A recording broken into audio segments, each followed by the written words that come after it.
Beginilah detik-detik peluncuran sistem pertahanan rudal baru Rusia di lokasi uji Sari Sagan. Rekamannya ramai beredar di media sosial Telegram pada Jumat 2 Desember 2022. Tampak dalam rekaman peluncuran uji coba rudal baru dari sistem pertahanan rudal Rusia berhasil. Anti rudal baru setelah serangkaian tes mengkonfirmasi karakteristik yang melekat, awak tempur mencapai target bersyarat.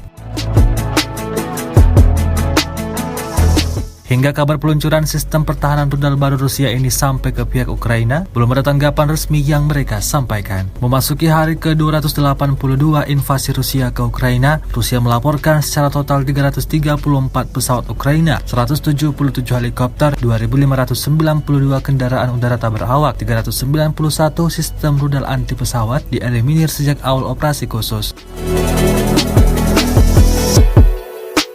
Sementara itu dari kubu Kiev, Kementerian Pertahanan Ukraina melaporkan 560 tentara Rusia dieliminir dalam 24 jam terakhir.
Terima kasih sudah nonton.